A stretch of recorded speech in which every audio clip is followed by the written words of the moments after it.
Ramadan, Ramadan. Banyak contoh-contoh yang tidak akan pernah habis berjilid-jilid buku untuk menuliskannya betapa kemuliaan seseorang menjadi mulia luar biasa karena keberkahan doanya orang tua, baktinya kepada orang tua. Pintu dari kekayaan, pintu daripada ilmu dan kealiman itu yang orang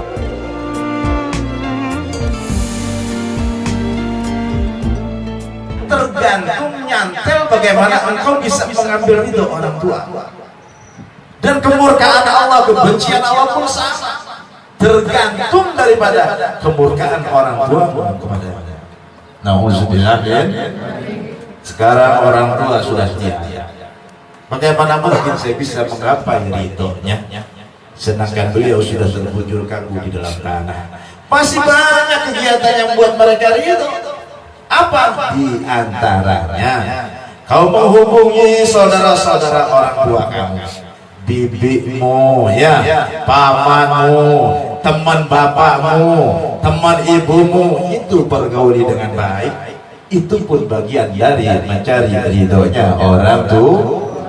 Bersedekah, berinfak, beribadah, melakukan aktivitas ubudiyah niatkan untuk orang tua, itu pun bagian dari mencari ridhonya orang tua.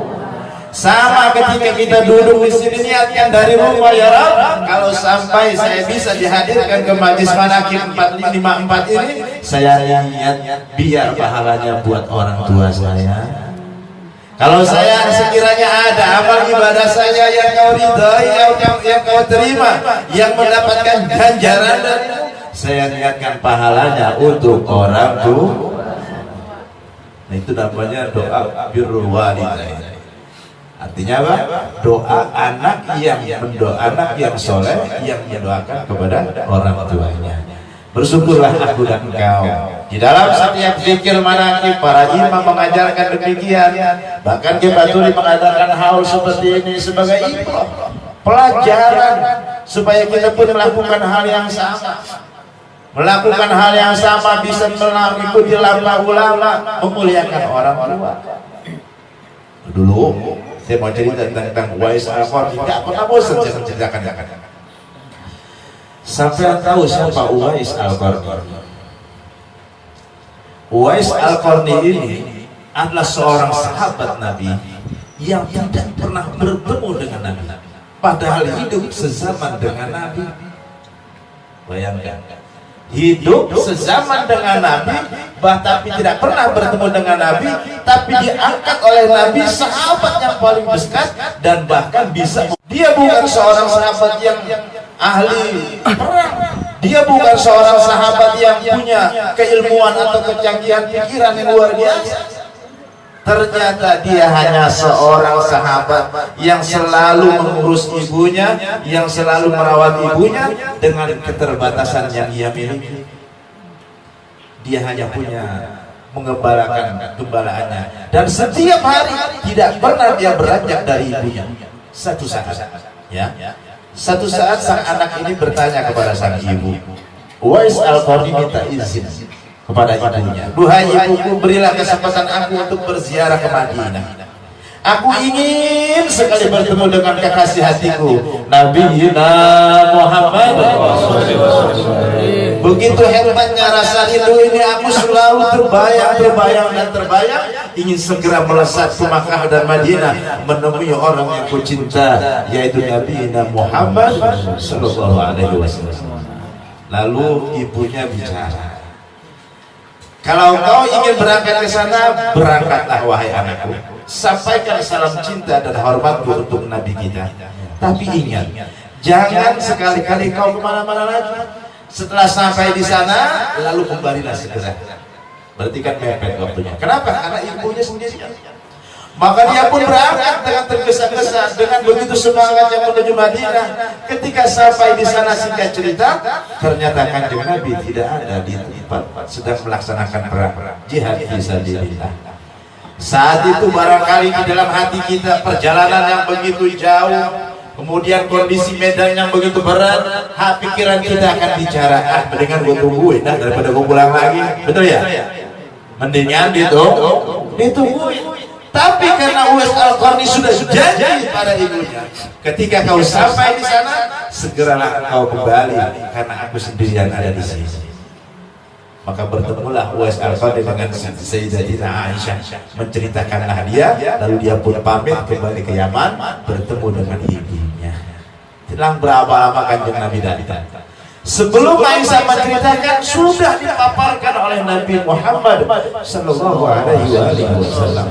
Lalu beliau pun memerintahkan kepada Sayyidina Umar, memerintahkan kepada Sayyidina Abu Bakar, memerintahkan kepada Sayyidina Utsman, memerintahkan kepada Sayyidina Ali dan seluruh sahabat-sahabat besar yang ada saat itu. Kalau kau bertemu dengan seseorang yang berasal dari Yaman, dia punya tanda kehitam-hitaman di tangannya, maka itulah orang tersebut adalah orang yang sangat dicinta oleh Allah. Mintalah doa kepadanya. Sekelas Umar, sekelas Utsman, sekelas Ali radhiyallahu anhu diminta doanya oleh Rasulullah kepada Uwais Al-Qarni.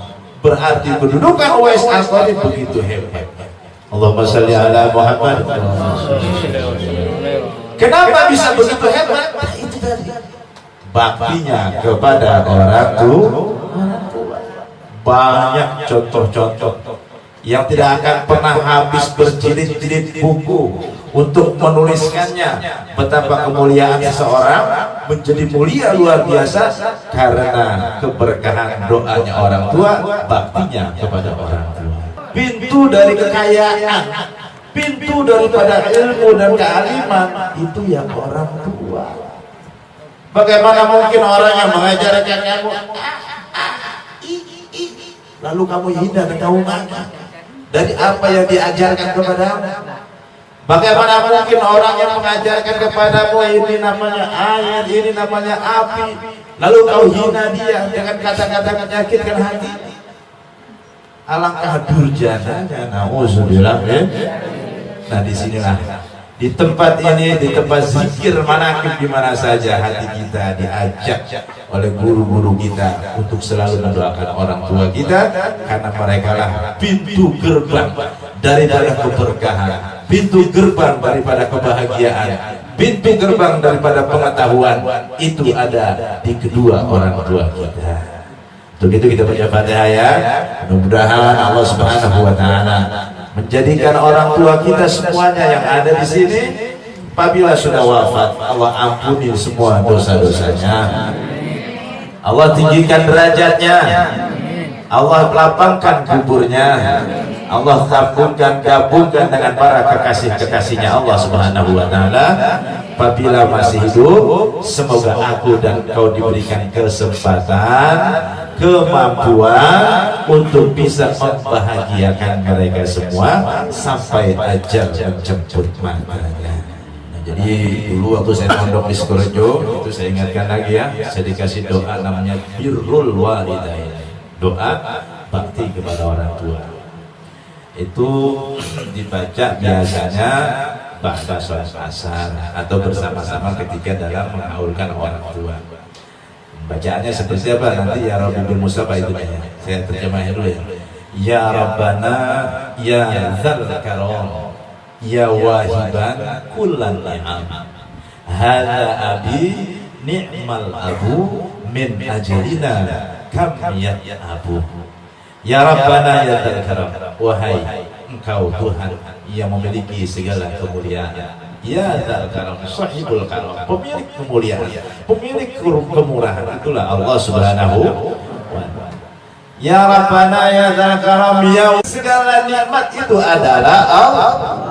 Gak ada orang tua ngasih nikmat, pemimpin ngasih nikmat, kemudian atasan kita ngasih nikmat, gak ada yang berikan nikmat. Hakikatnya adalah Allah, cuma dimanifestasikan melalui orang tua, melalui suami, melalui pemimpin kita. Itu hanya manifestasi daripada kebaikan kemurahannya Allah. Lalu digabungkan hadza abi ni'mal abu.